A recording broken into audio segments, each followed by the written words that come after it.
Kemudian Ibrahim alaihissalam dimasukkan di dalam ketapel besar, ditarik ke belakang, dilepas pegangannya, dan langsung terhempas. Masuklah Ibrahim alaihissalam ke dalam kobaran api yang besar.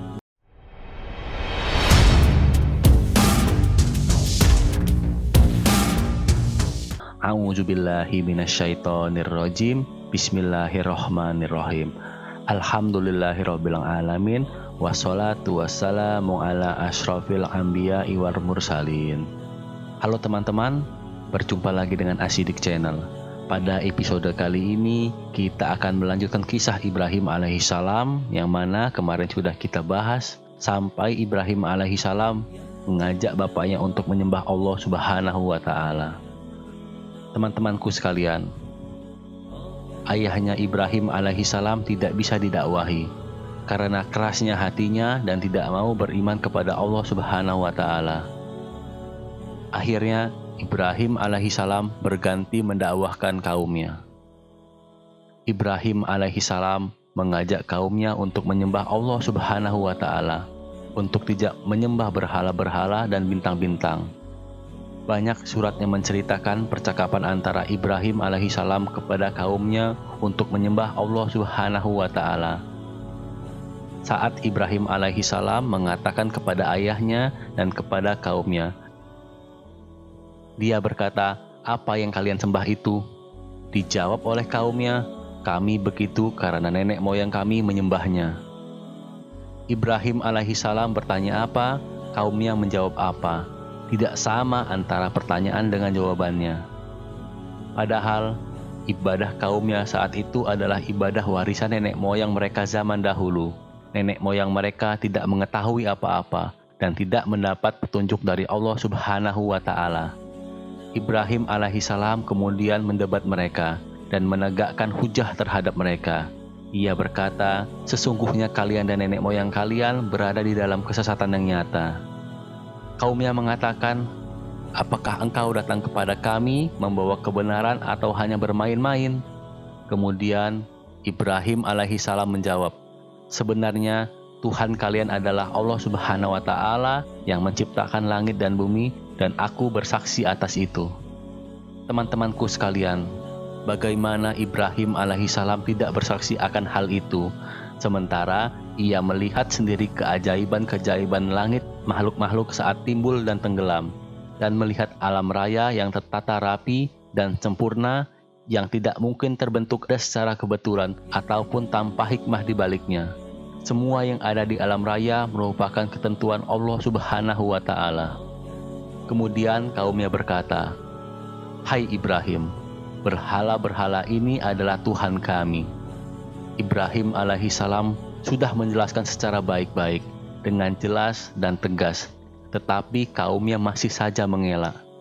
Ibrahim alaihissalam kemudian melayangkan pertanyaan yang mencengangkan. "Apakah berhala-berhalamu mendengarmu ketika kamu berdoa? Atau dapatkah mereka memberi manfaat kepada kamu?" Kaumnya tidak dapat menjawab, terdiam 1000 bahasa. Ibrahim alaihissalam membungkam dan mengalahkan mereka dengan bukti yang jelas, tapi mereka tetap saja bersikukuh di atas kekafiran dan masih saja ngotot untuk membelot.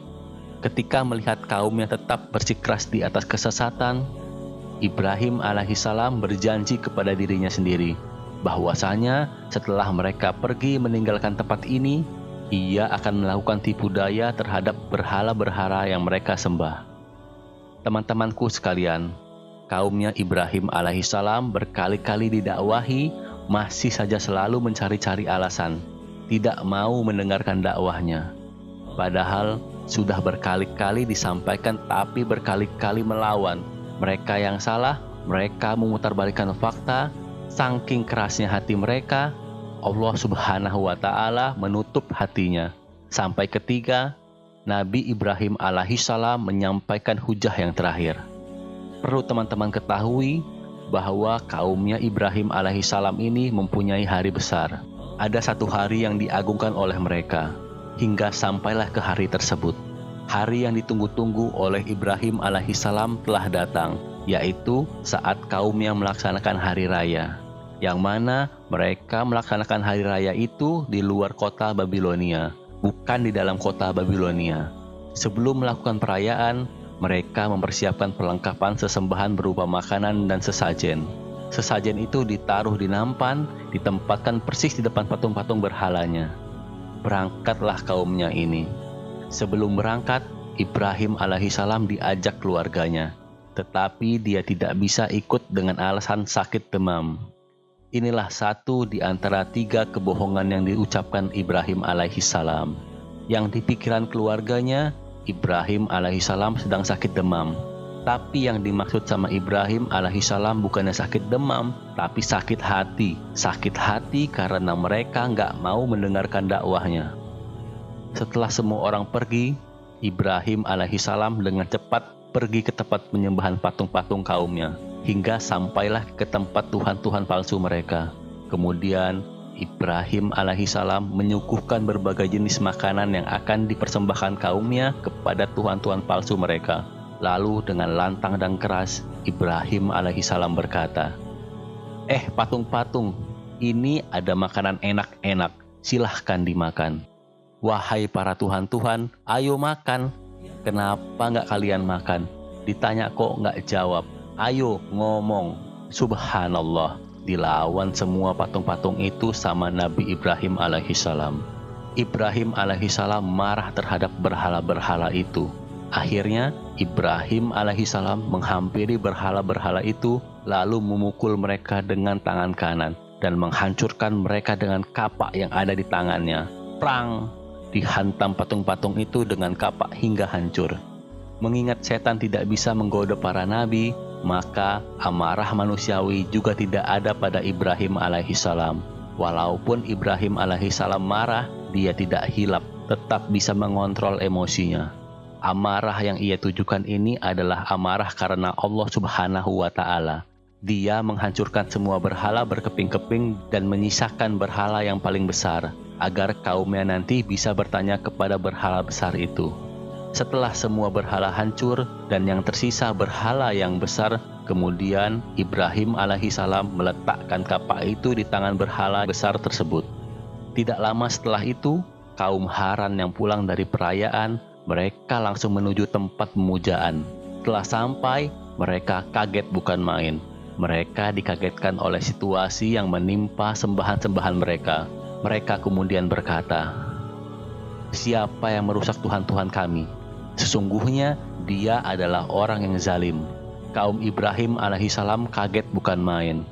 Karena begitu mereka sampai, tempat peribadatannya porak-poranda. Tiba-tiba mereka ingat, saat semua orang pergi melaksanakan perayaan hari raya, tinggal seorang pemuda yang tersisa yang tidak mengikuti perayaan. Pemuda itu adalah Ibrahim alaihissalam. Mereka sadar bahwasanya Ibrahim alaihissalam inilah yang paling suka menghina patung-patung mereka. Kemudian dipanggillah Ibrahim alaihissalam ke tempat peribadatan. Disuruh berdiri di mimbar paling atas. Semua orang memperhatikan dan mendengarkan kesaksiannya. Ibrahim alaihissalam datang ketika semua orang sudah berkumpul di tempat pemujaan. Apalagi yang mendatangkan Ibrahim alaihissalam ke sana adalah mereka. Dia sangat menunggu momen seperti ini. Bertemu bersama semua kaumnya di satu tempat sehingga tidak perlu lagi berdakwah ke tiap-tiap rumah secara satu persatu. Teman-temanku sekalian, kaumnya lantas berkata, "Hei Ibrahim, apakah engkau yang melakukan perbuatan ini terhadap Tuhan-Tuhan kami?"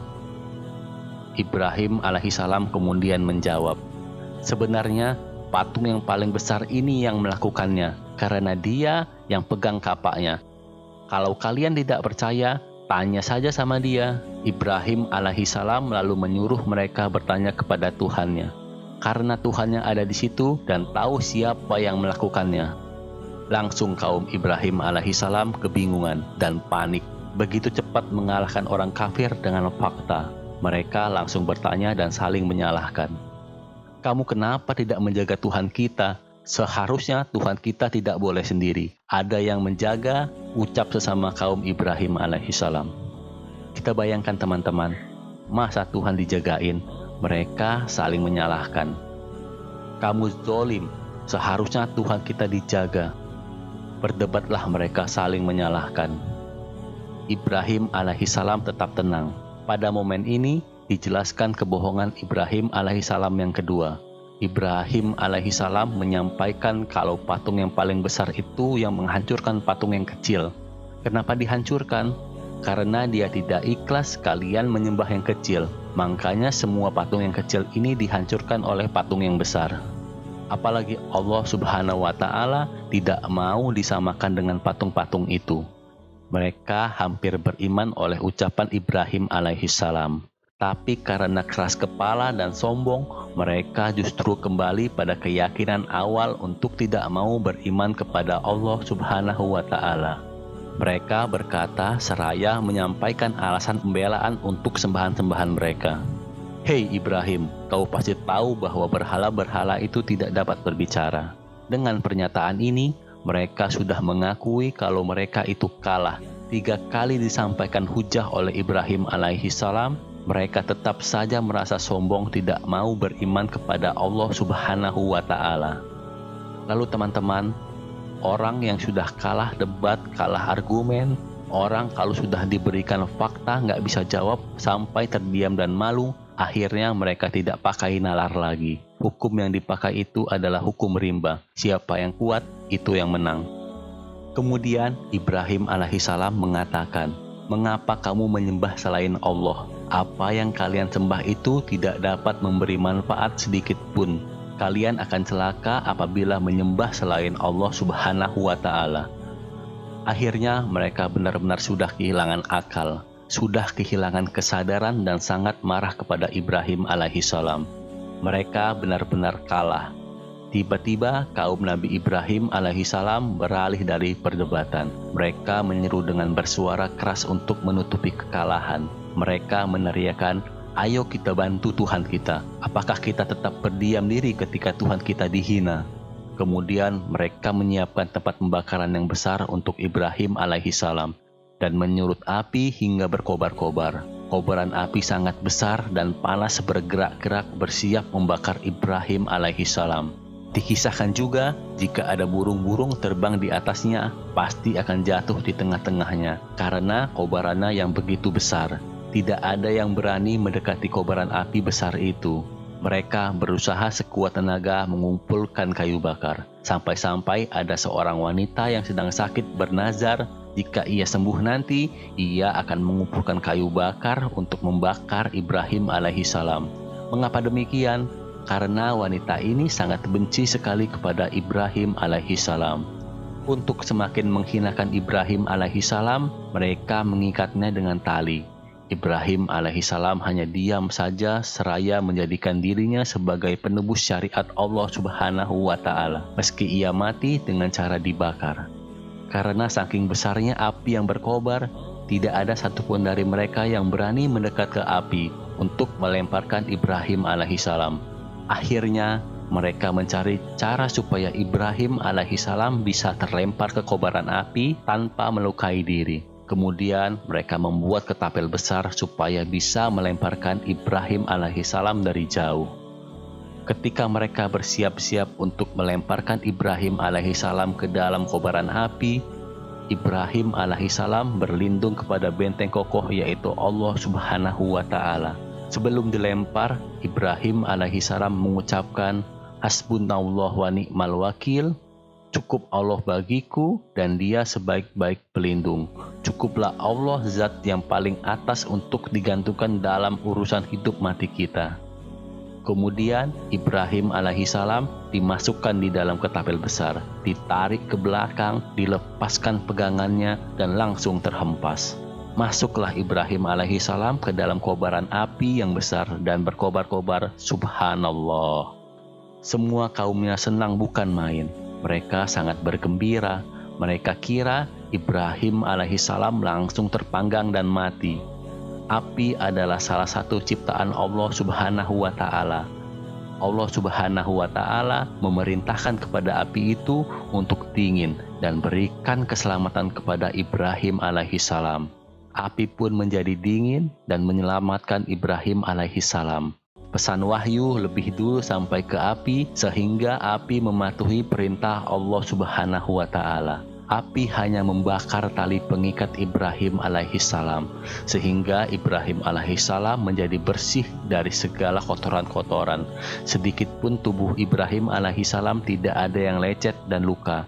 Badannya tetap mulus sama seperti sebelum masuk ke dalam kobaran api.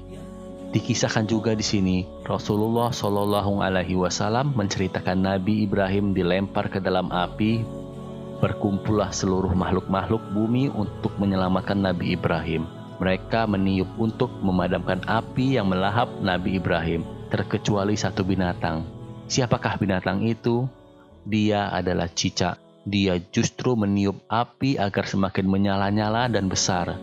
Sebagai akibatnya, Nabi Muhammad SAW memerintahkan kita untuk membunuhnya dan menjanjikan kebaikan-kebaikan sebagai imbalan membunuhnya.